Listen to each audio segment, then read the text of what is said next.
Welcome to Ladies of Another View on Back, and I'm here with Jamie and Emily, and with Savannah. We're going to talk with her in just a minute, but I want to let you know, coming up, we're also going to talk about the original Rudolph classic. Apparently, there's some people that maybe want to cancel them, so we're going to talk about that a little bit. And there was a snowplow naming contest with the cutest names. You missed it, Jamie, I can tell. Yeah. Next year, but we'll talk about the winners' names because they're so cute. And then we'll talk about the meaning of Christmas. And you can see we got our Christmas sweaters on. Yep. So, yep. They're supposed to be ugly Christmas sweaters, but I think Christmas sweaters are cute. I guess that says a little bit about my fashion sense, right? But anyway, I want to introduce Savanah Benz, who is a musician. Yep. She's played in Nashville. She's had her own band. And she's a local talent, and she's only in high school. I can't believe it. That's right. Thank you for having me. Oh, thanks for coming. Yes. I kept trying to, I was talking to your mom trying to get you on the show, and I wondered, like, why are you having such a hard time coming on? Because she's in school. That's right, yep. I couldn't believe it. So are you skipping today? Actually, it's my first day of break. Oh, so we finished Friday. So she's not missing class. Not playing hooky. Yeah. But we're going to listen. We're going to have you on for segment 1 and 2, and you're going to play some original music for us and a Christmas song.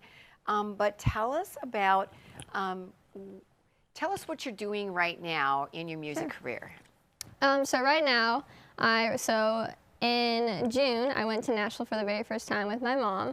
And we went down there to record a few of my original songs in studio with a Nashville producer. And so on September 3rd of this year, my first single, my debut single, was released to all music streaming platforms. It's called Without You. So that was probably the biggest highlight of this year. And the next one should be released this coming January. It should be out. So I'm very excited for that. Right now I've just been gigging, writing songs, and hoping to just move to Nashville soon. So. Oh, that's so exciting. Just to let everybody know, Mom's going to be on a little bit later because this moving to Nashville stuff, I want to hear what the mom thinks about this. But for now, we'll just keep hearing Savannah's story and how you got started. So how did you get started? So I've always kind of had a love for country music. It's just always been in my blood. When I was little, my sister would babysat me, and she put country music on the radio. So it was kind of natural for me to gravitate towards that kind of music. But when I was 9 years old, I watched Danielle Bradbury, who's a country singer, win The Voice, and she kind of was the main person to inspire me to start to sing. And then when I was 12 years old, I started performing in public. At 14, I got my first paying gig at Biz Market. Shout out to them. So yeah, just since then, I've just been performing. And it's been That's awesome. Now, is it true that you picked up a guitar for the first time last year? Yes. Well, I mean, I technically took about half a year of guitar lessons as a 4th grader at my elementary school, and honestly, absolutely hated the guitar back then. I was kind of more into sports, wasn't really into music at the time, and I got my first guitar freshman year of high school, and didn't really start playing it until quarantine of last year, and taught myself it again. So it's been fun. So was it easy to learn or challenging? I still knew like probably about 3 or 4 basic chords, so that kind of helped me a lot. You only really need 3 chords to play country music, so that was kind of nice. But it's been a little bit challenging to learn, but it's been fun. That's impressive, though. Yeah, thank you.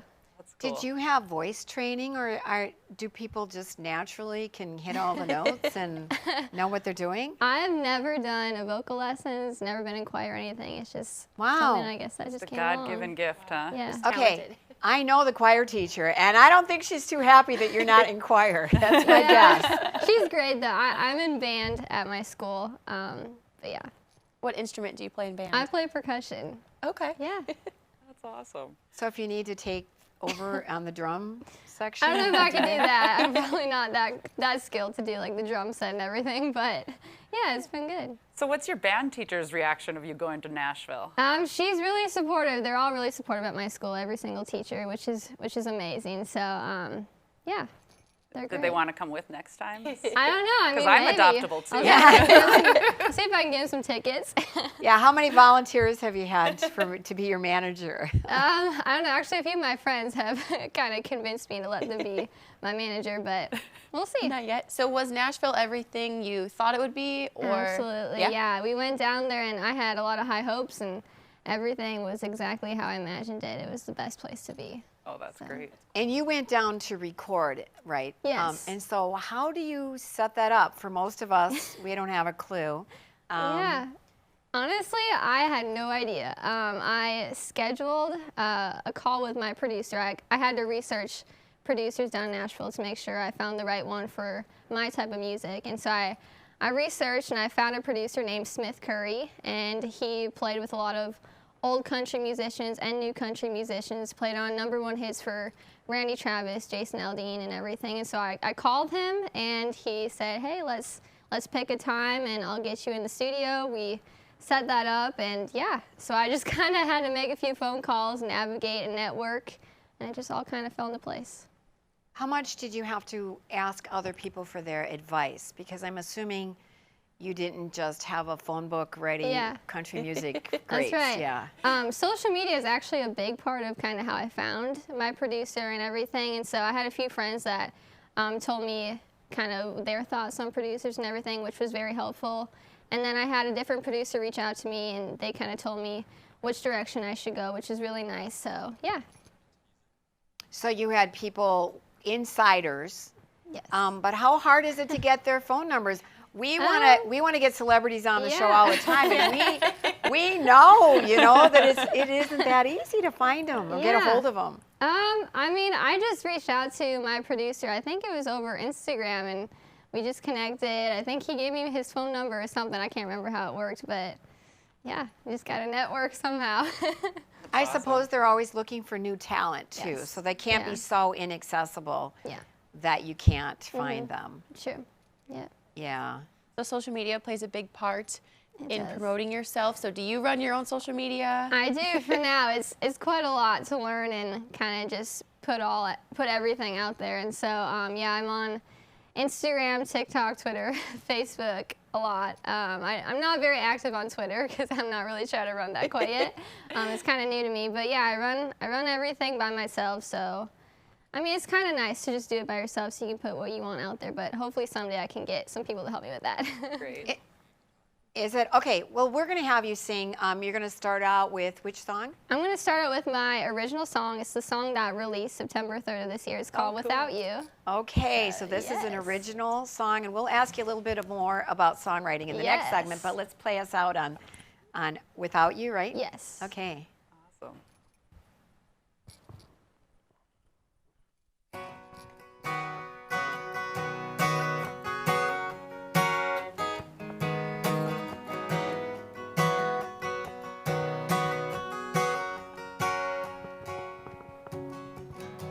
Teardrops falling on my face, but all you do is walk away from your mistakes. You might have hurt me now, but never again. And all I got left is my faith, but I'm clothed in strength, so I'm on my way. I'm on my way, 'cause I will stand up. I will hold myself together. I won't cry because I know I'll be alright. And I am stronger now. I won't let you bring me down. Even though it's all been hell, I've made it through. And so I'm moving on without you. Welcome back, Savanah Benz. What an amazing talent you are. Thank you. I didn't want you to stop singing, but we had that commercial break that we have to do. And that song is, we were asking during the break, it is so special. Tell us about how you wrote it. It's very special. So I started songwriting during quarantine of 2020 when everyone was at home. I was at home for school. And so I wasn't really sure what to do, honestly. And so a lot of my friends were doing songwriting. And so I thought, okay, I'm going to try it. And I actually wrote that. That was the first song I wrote during quarantine. It's very special to me. It tells my journey of what I've been through and just my personal story. So Well, I was yeah. listening to it. It gave me goosebumps. I was Thank like, oh my you. gosh, this is so beautiful. Thank you. Well, do you want to share any of your personal journey? Sure. Because everybody thinks, oh, look, she's so cute and talented. I can't do that. But I mean, you really are an example of overcoming a lot of Thank things you. too. Yeah, it's got quite the long story. I'll share a little bit of it. So I have a medical condition. It's called dysautonomia, which also stands for POTS, which is postural orthostatic tachycardia syndrome. Lots of words. So I was diagnosed by Mayo Clinic in Rochester as an 8th grader. So I used to really not be a music person. I did basketball, volleyball, soccer, very into sports. That's what I wanted to do in my life. That's what I thought I was going to do in college. And basically, I lived and breathed doing basketball mostly. So when I was diagnosed with my condition, I couldn't really do those things anymore. So that's when I found my voice again, and I started singing and just, gravitating towards singing. And so, then a couple of years later after I got diagnosed, there was a few trials and things I went through, some hard times. And so I feel like, when you go through tough times, you're going to find out who's going to stand beside you, who's going to be your true friends through this. So I kind of wrote that song about that and just, people are going to knock you down, people are going to hurt you, but you got to rise up and just move on without them. Show them that you're going to succeed and everything's going to be okay.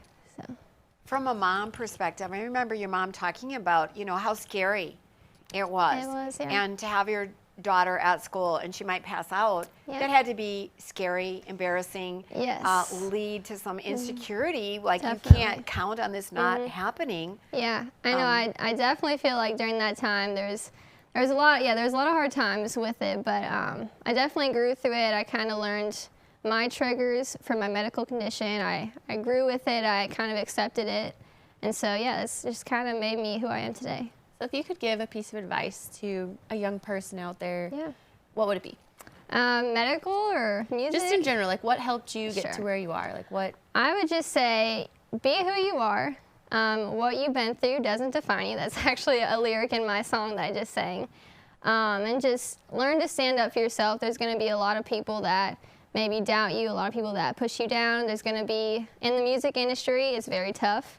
You got to have thick skin. There's going to be a lot of no's before you get the solid yes. So just be you and don't give up and push on, and you'll get there. That's awesome. And so many times when people succeed, you hear that they overcame odds.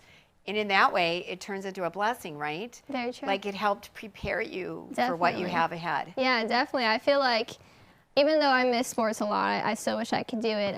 I definitely think if I would have continued sports, I probably wouldn't have been able to do what I'm doing now with my music, going to Nashville, performing, being with a band and everything. So there's definitely blessings that came from it. That's And awesome. what are your future plans now for music? Yeah, I hope to move to Nashville. I'm not sure if I'm going to move right away after graduation because I'm a senior this year, or I will move maybe in a couple of years. If I go to college in Bismarck, I'll probably just travel back and forth to Nashville, but that's definitely the goal. I want to move down there, hopefully get a record deal someday, just make a living out of country singing, songwriting. Have you ever thought about going to college in Nashville? A couple girls I know did that. Yes, Krista and Kendra. yes, I actually applied to the same school as Okay. them and got accepted into the same program as them. So that's been a thought. It's called Belmont University in Nashville. So I definitely would love to go there. I just got to pick what college now. And you are playing locally too. And I want to am. just put up a couple of your upcoming in Sure. January. You're going to be appearing in 2 different places. I am. And so locally, people can come and see you. Absolutely, yeah. I've been playing around North Dakota for about like 4 years now. So it's definitely been busy this past summer, but I love it here. So That's awesome. One thing I picked up on is when you do something, you go all the way. So like with sports, this was going to be your life. Oh, Yeah. not sports? Okay, music. And yeah, then definitely. you give your all for that too. Definitely. Yeah. So who inspires you? What are Yeah. some of the artists and people in your life that I have inspire you? quite the long list. People ask me this all the time. I feel like it changes for me a lot, but like I said earlier, Daniel Bradbury is the main one. I'm into the older country a lot, so I love Loretta Lynn, Alan Jackson, Tanya Tucker, Johnny Cash, but I also love newer country, so Miranda Lambert, Gabby Barrett, Eric Church, so many people. So have you got to meet any of these people yet? I have met Daniel Bradbury, which was crazy. I met her at North Dakota Country awesome. Fest 2 years ago in New Salem. So it was crazy. I got to sing the anthem there, and I got to sing it right before she came on stage. And so I didn't know she was right after I sang, and so she came on the stage, she had to like hide in the background, and I could see her, and I was like, oh my gosh, that's like someone I've looked up to. So I was like, okay, I gotta get through the song. I sang it, and I remember walking off stage, bawling my eyes out. People thought something was like majorly wrong with me. I'm like, no, it's her, it's her. So yeah, I got to meet her. I'm trying to think if there's anyone else. I met Gwen Sebastian too, so that's been great.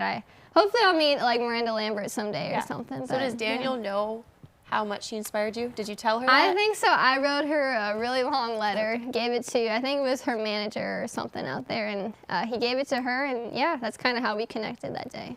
So That's cool. thank you. Are you going to need just 30 seconds here before we have another song? Are you going to need a manager or an agent? I would love one, the right one, but yeah. So if anybody knows a good agent that is going to be mom approved, Yeah, just give me a call. get a hold of Savanah, because you have a website too. What's your website? Yep, SavanahBenzMusic.com is my website. Yep, easy, and it's there at the bottom of the screen. Yes. And she has, you had a band. I did, And yep. you might be putting together another one. So, I Yes. mean, so, okay, one more song, and Okay. what's it going to be? It is going to be called Lit This Year by Florida Georgia Line. It's kind of one of their newer country Christmas tunes. And I fell in love with it last year. I saw them sing it on TV, so I'm going to try to play it. All right, let's see. We gotta go fun. Them jingle bells are ringing, all families back in town. Mama's holding down the kitchen, Daddy won't stop bragging about how he cut us down a big one, perfect size, 10 foot high. And we drug it through the front door and wrapped it up with lights. That Christmas tree ain't the only thing getting lit this year. There's old Camp and the eggnog, and that fridge is full of cheers. Got some good old Christmas spirit in this cup right here. That Christmas tree